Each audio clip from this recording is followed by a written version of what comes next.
Hey hikers, it's Lee with Trailside Fitness, and today I've got 3 different lunge progressions for you to help up your game. Lunges like these are my favorite. They're a low load, so it's just body weight, and you can do high repetitions, so it's going to build lots of strength and endurance. It's also going to be really good for the tendons and ligaments, which is fantastic for reducing your risk of injury. So in this position, there is a little more force through the knee compared to, say, a reverse lunge. This is because that front leg, as it comes forward and lands on the ground, needs to absorb all of the force from your body weight, needs to decelerate your motion under control, and then you've got to use that leg to get yourself back up to standing. Versus a reverse lunge where that leg is staying stationary and all the pressure is kind of happening more in the hips as opposed to the knee. So if you're having trouble with pain in your knees with forward lunges, check out my video on reverse lunges. Form. This is going to be pretty key. This is pretty easy, and we're going to start from the bottom and work up.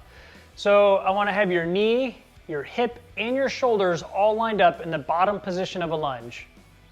Second thing we're going to look for is we're going to make sure that the knee is typically over the ankle. This is going to allow the muscles in the front and the back of the leg to engage evenly, which is going to give you the most benefit. Now, as a side note, your knee can go past the toes. This is completely acceptable. It's going to depend on bone length and your range of motion, and maybe even your step distance, whether or not that's going to occur. If you're having knee pain because that knee goes beyond the toes, bring that knee back so it's somewhere over the top of the foot. For me, generally, it's somewhere behind my toes and over my ankle. And third, that big toe on the foot that's behind you, make sure that it's on the floor because we're going to be pushing through that to come up. First up, we've got the standard forward lunge. This can be an alternating leg or a single leg for a number of reps before you switch to the other side. So this one, same as other lunge variations, we're going to keep the knee, hip, and shoulder lined up in that bottom position. Taking a step about 2 feet forward with the core braced. We're going to press through the bottom of the front foot to come back up to the standing position. My all-time favorite lunge variation is the walking lunge. This is a great way to knock out a bunch of reps. It's a lightweight exercise, so your risk of injury is really low. And the high repetition is really good for the ligament and tendon strength that surrounds the knees, ankles, and hips. So for this one, it's just an alternating forward step. This one's pretty simple again. All the same formulas apply, core nice and braced. You'll notice I take a small rest at the top between each step, as opposed to just going from one step directly into the next. For our final lunge progression, there are actually 2 ways to go about this one.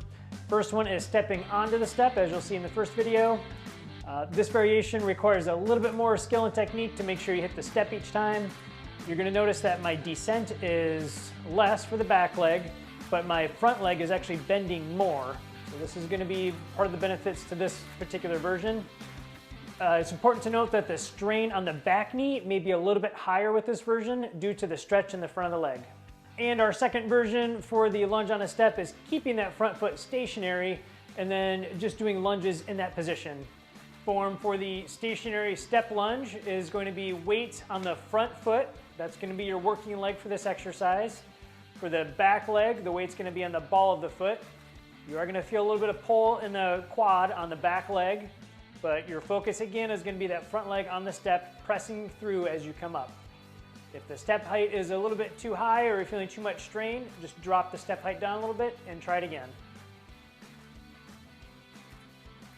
You can load these up really easily with a dumbbell, wearing a backpack. You can add an overhead reach or a side rotation as you're lunging. Lots of different ways to activate the core even more or add some difficulty to the lunges themselves. I think you're really going to like these. These are easily going to make sure that you're in great shape come hiking season and throughout the season itself. If you have any questions, make sure and reach out. Happy trails.